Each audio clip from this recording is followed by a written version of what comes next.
Welcome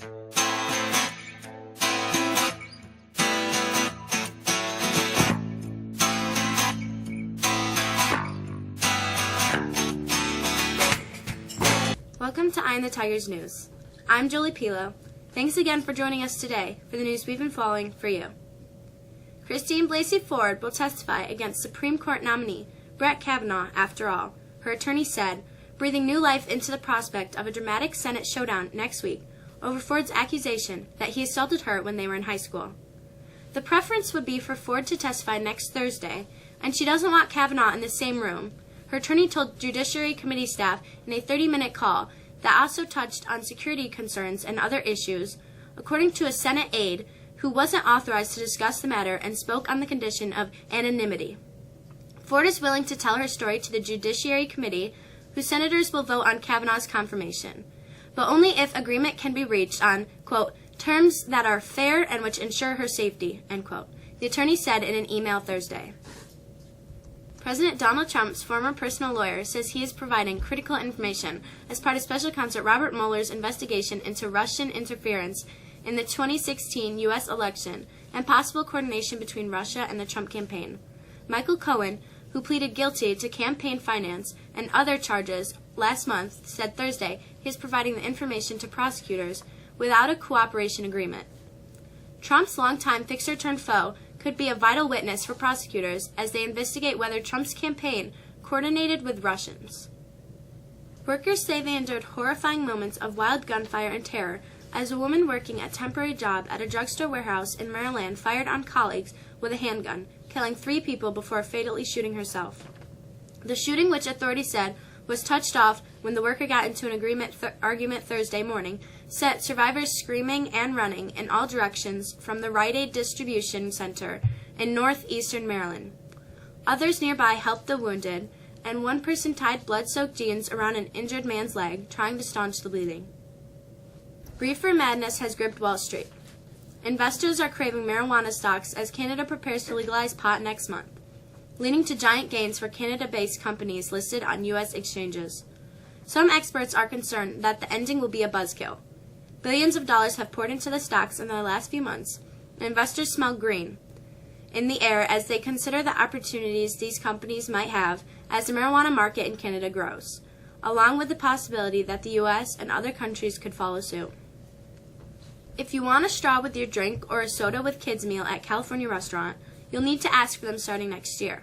A law signed Thursday by Governor Jerry Brown makes California the first state to bar full-service restaurants from automatically giving out single-use plastic straws. Another law he approved requires milk or water to be the default drink sold with kids' meals at fast food and full-service restaurants. Neither law is an outright ban on straws or sugary drinks in kids' meals, but some Republicans have called the measure government overreach by the heavily Democratic state.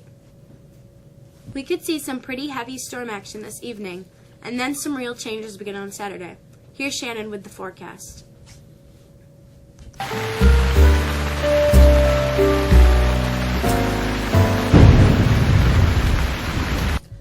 Summer weather takes hold again for our Friday, with temperatures quickly rising into the low 80s with pretty high humidity levels, as southerly air will bring some instability to the area later in the afternoon. This is a fast-moving system that could provide a punch, not only with heavy rain, but some very gusty winds.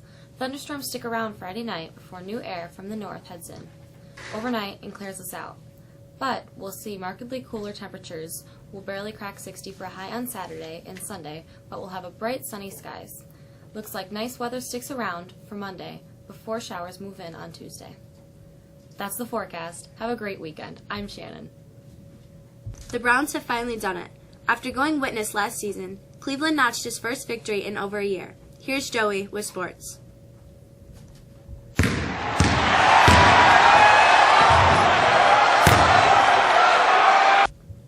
At some point, Baker Mayfield was going to assume Cleveland's starting job and become the franchise quarterback, the future. That moment arrived Thursday night. His days of backup are over. Throwing a 14-yard dart to complete his first pass, Mayfield replaced an injured Tyrod Taylor and rallied the Browns from a 2-touchdown deficit for a 21-17 win over the New York Jets to end Cleveland's 19-game winless streak, the NFL's second longest in 48 years. SU football looks to go 4-0 for the first time since 1991 when it hosts UConn on Saturday. The Orange is a 3-touchdown favorite, with games scheduled to kick off at 4 on ESPN News. After waiting a few days, the Boston Red Sox finally got to break out the bubbly in the Bronx. Mookie Betts and the Red Sox won their third consecutive AL East championship Thursday night, clinching on enemy turf with an 11-6 victory over the rival New York Yankees. The Yankees are poised to clinch the first wild card spot, where they would likely host Oakland.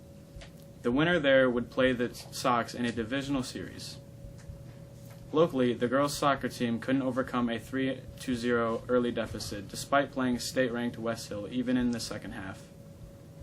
Brianna Urquhart recorded 20 saves for the Tigers. The Lady Tigers volleyball team dropped 3 straight sets to Cazenovia last night, and the tennis team dropped its match at Marcellus 6-1. Finally, Mexico football looks to grab its first win of the season when it travels down the Thruway to take on Central Valley. That's a quick look at sports. I'm Joey. Have a nice day. Thank you for joining us. I'm Julie Pilo. Have a great weekend.